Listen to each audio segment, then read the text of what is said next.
Hello tout le monde, j'espère que vous allez bien. Je suis ravie de vous retrouver aujourd'hui dans cette nouvelle vidéo pour vous présenter un objectif annuel que je me fixe depuis, je crois, l'année dernière. C'est celui de terminer des séries trilogies dont je possède le dernier tome dans ma pile à lire et dont il ne me reste plus que ce dernier tome à lire. Je me rappelle plus combien de derniers tomes j'avais en ma possession il y a un an quand je vous ai tourné cette vidéo, mais je sais pas, je devais en avoir entre 5 et 10 je pense. Et j'ai réussi donc à terminer grâce à cette petite vidéo et grâce à ce petit challenge personnel bon nombre de séries l'année dernière, donc je suis vraiment ravie. Et j'ai décidé de réitérer ça cette année, du coup ça va être une vidéo pile à lire. Je vais vous montrer ces derniers tomes que j'ai en ma possession et que j'aimerais beaucoup finir cette année. Après avoir pointé rapidement ce que j'avais en ma possession grâce à Livre Addict, j'ai pu voir que j'ai en ma possession du coup 9 livres dans ma pile à lire qui me permettraient de terminer du coup 9 séries. Je vais commencer par les livres qui sont dans la bibliothèque à côté de moi parce que du coup ils sont saisissables à portée de main et c'est juste hyper pratique. Donc je vais commencer par vous montrer le tome 4 de La Passe Miroir écrit par Christelle Dabo. C'est sorti aux éditions Gallimard. J'ai ce tome 4 depuis très peu de temps. De toute façon il est sorti en novembre dernier donc je pouvais pas l'avoir depuis guère plus longtemps. Je me le suis acheté lors du salon de Montreuil. Et je ne sais pas si vous avez vu l'une de mes précédentes vidéos challenge annuel dans laquelle je vous montrais en gros ces livres que j'aimerais relire au cours de l'année 2020. J'aimerais me challenger de relire les 3 premiers tomes que j'ai donc déjà lus une première fois de La Passe Miroir, et à l'issue de cette relecture, j'aimerais terminer la série en lisant le tome 4. Autre série que j'aimerais terminer en 2020, dont le tome 3 de la trilogie est situé juste ici. Il s'agit du livre Lady Helen, donc c'est écrit par Alison Goodman et c'est sorti là aussi aux éditions Gallimard. J'ai eu un coup de cœur pour le premier tome, j'ai eu un coup de cœur pour le deuxième tome, peut-être que ce sera aussi le cas pour le troisième, je l'espère. En tout cas, ce que j'adore dans cet univers-là, c'est le mélange des genres historiques et fantastiques, puisque ça se passe en Angleterre pendant la période de la Régence, et on va faire la connaissance donc de notre héroïne qui s'appelle Hélène, qui est élevée par son oncle et sa tante depuis le décès de ses parents lorsqu'elle était enfant. Et Hélène va se découvrir dotée de capacités un petit peu étonnantes, et ce que j'apprécie énormément, c'est que la mythologie est vraiment inventée de toutes pièces par l'auteur. On ne retrouve ça mais dans aucun autre livre, et voilà, ça apporte une espèce de petit vent de fraîcheur absolument bienvenu. Vivement que je puisse retourner une dernière fois dans cet univers que je chéris tant. J'aimerais également lire en 2020 le 3e et dernier tome de la trilogie du Tearling. Donc c'est Le Sort du Tearling et c'est écrit par Erika Johansson et sorti aux éditions JC Lattès. Je me suis... Ah non, je me le suis pas acheté ce livre, c'est mon amoureux qui me l'a acheté en fin d'année dernière. J'ai déjà lu les 2 premiers tomes. Le premier d'ailleurs je vous l'ai présenté là dans une précédente vidéo parce que ça a été l'un de mes coups de cœur de l'année 2019. Le tome 2 n'a pas été pour sa part un coup de cœur, j'ai eu un avis même en demi-teinte par rapport à ce tome 2. L'histoire était pas mal, mais il y a pas mal de choses aussi qui m'ont chiffonné, à commencer par l'alternance d'époque, l'alternance de point de vue qui m'a assez perturbée, je dois dire.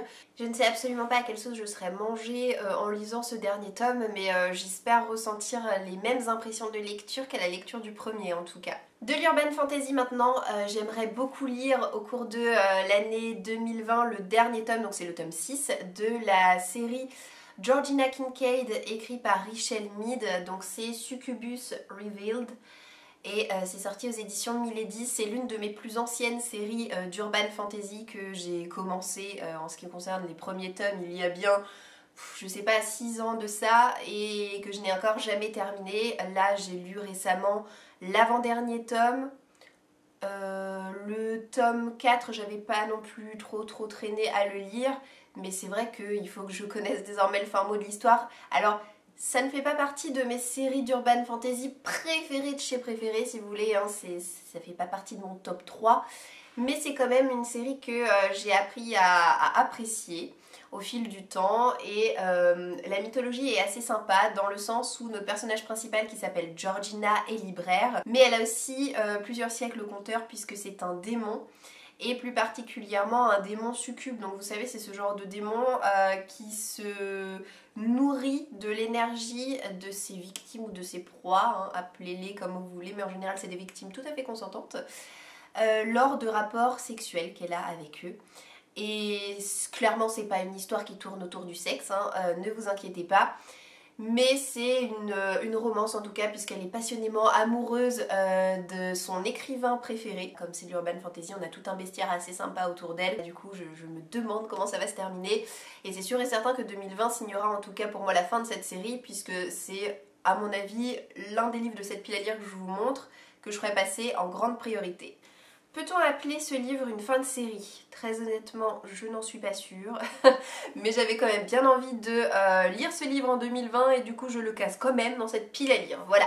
Donc il s'agit de Les larmes de la liberté. C'est la suite de La colline aux esclaves dans le sens où, bon, on peut lire ces deux tomes de manière indépendante. Mais on va dire que c'est quand même la suite chronologique, hein. On va suivre des personnages qu'on a vus enfants dans le premier tome, donc il y a quand même une certaine logique dans l'histoire. Donc c'est écrit par Kathleen Grissom et c'est sorti aux éditions Pocket. J'avais eu un coup de cœur pour La colline aux esclaves. Lorsque j'ai lu ce livre il y a 2 ans de ça, je l'ai adoré, je l'ai trouvé bouleversant, enfin bref, il m'a fait vraiment une forte impression. J'espère que ce sera aussi le cas de ce livre. Alors je n'ai absolument aucune idée à savoir s'il y aura un tome 3 ou pas, c'est pour ça que je vous dis que je mets ce livre dans cette pile à lire, mais tout en ne sachant pas trop s'il y a réellement sa place. Mais peu importe, j'ai tellement envie de le lire encore une fois que, allez, on va faire comme si. Donc on est dans un récit historique. Le premier tome nous parlait en fait d'une plantation de coton et des esclaves qui travaillaient dans cette plantation-là. Et là en fait on va suivre plusieurs années après le fils d'une esclave, qui est en fait le fils d'une esclave mais aussi le fils du planteur. Donc si vous voulez il n'est pas complètement noir de peau. Et il a réussi à échapper à sa position d'origine en s'inventant une nouvelle vie à Philadelphie. Il fait désormais même partie de la haute société. Tout va bien pour lui dans le meilleur des mondes jusqu'à ce que ne frappe à sa porte Henry, un homme qui lui a sauvé la vie il y a une vingtaine d'années de ça et qui lui demande de l'aide à son tour pour retrouver son fils qui s'appelle Pan. Donc voilà, en ce qui concerne le résumé de ce livre, il me tarde en tout cas de retrouver l'ambiance propre à cette histoire et puis surtout la plume très agréable de Kathleen Grissom. J'aimerais aussi lire le dernier tome de la duologie La Dame en rouge règle ses comptes. Donc là c'est le titre en fait du tome 2. C'est pas le titre de la série à proprement parler, mais en tout cas c'est la duologie écrite par Béatrice Beauté et sortie aux éditions Scrineo. J'avais eu un coup de cœur pour le premier tome, je l'avais trouvé génial. C'était une espèce de mélange entre un roman fantastique et un roman historique, puisque notre personnage principal a la capacité d'avoir des visions dans l'eau, alors que ce soit une flaque d'eau ou que ce soit une mare ou peu importe, dès qu'elle voit de l'eau, eh bien elle voit l'avenir et on a exploité son don en la transformant un petit peu en diseuse de bonne aventure. J'espère que ce tome 2 sera tout aussi bon que le premier. Je connais pas vraiment le résumé, hein, je pourrais pas vous dire ce qui va se passer dans ce tome 2, je cherche vraiment pas à le savoir d'avance, j'ai envie de me laisser happer de nouveau par cette intrigue et j'adore les couvertures de cette duologie, je les trouve vraiment sympas. Et je suis assez triste finalement que ce soit qu'une duologie, que ce soit pas une série plus longue parce que si ce tome 2 est du même acabit que le premier, moi je vais vouloir en redemander forcément. Ensuite, il me reste également le tome 3 de la trilogie Alive de Scott Sigler, sorti aux éditions Lumen à lire, donc j'espère que ce sera chose faite cette année. Ce livre est en tout cas dans ma pile à lire de fin de série. J'ai eu l'occasion de lire le tome 2 il n'y a pas longtemps, puisque je l'ai lu l'année dernière, voilà. Donc ça m'a permis de me rafraîchir un petit peu la mémoire par rapport à l'univers, sachant que l'univers est assez extraordinaire. En fait, c'est un récit de science-fiction qui est complètement perché mais qui moi en tout cas me plaît beaucoup. On va suivre une jeune fille qui s'appelle M et qui va reprendre conscience au début du premier tome dans un sarcophage qu'elle va ouvrir. Et elle, dans sa tête, elle est encore une enfant et elle va se découvrir un corps de femme.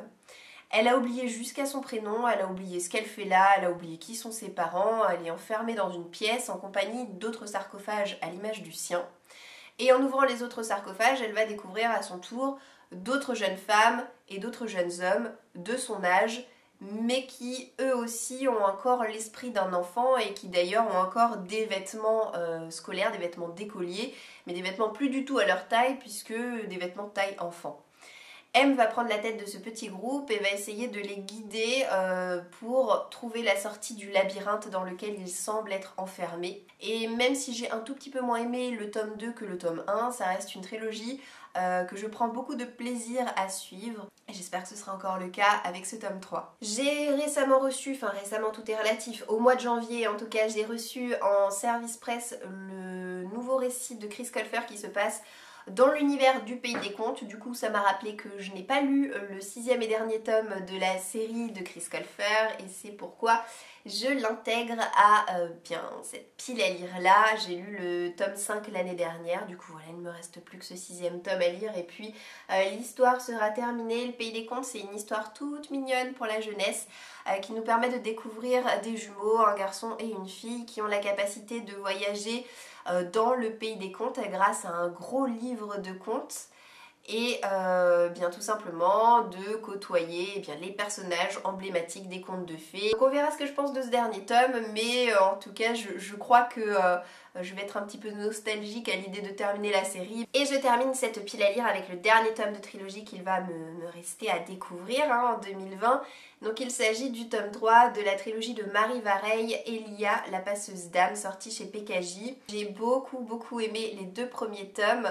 Et il me tarde déjà d'avoir le fin mot de cette histoire, donc là aussi on est dans de la fantaisie, moi tout ce qui est fantaisie vous savez j'adore ça. Elia, eh bien c'est notre héroïne, elle est une passeuse d'âme dans le premier tome, donc c'est-à-dire qu'elle euthanasie pour le compte du gouvernement les personnes qui sont considérées comme étant un poids pour la société.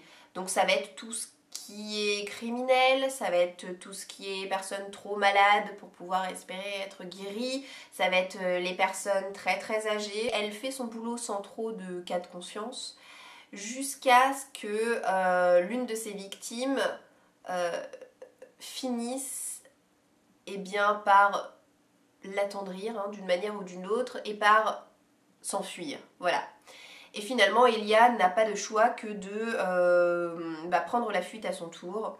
Et ce faisant, elle va découvrir quand même 2 sérieux dérives dans son gouvernement et elle va intégrer la résistance. Je ne vous en dirai pas plus. J'ai adoré aussi bien l'un que l'autre les 2 premiers tomes, donc franchement je me fais aucun souci pour ce dernier tome. Ça me fait 9 livres du coup, 9 séries à terminer. Je pense que c'est clairement davantage que l'année passée.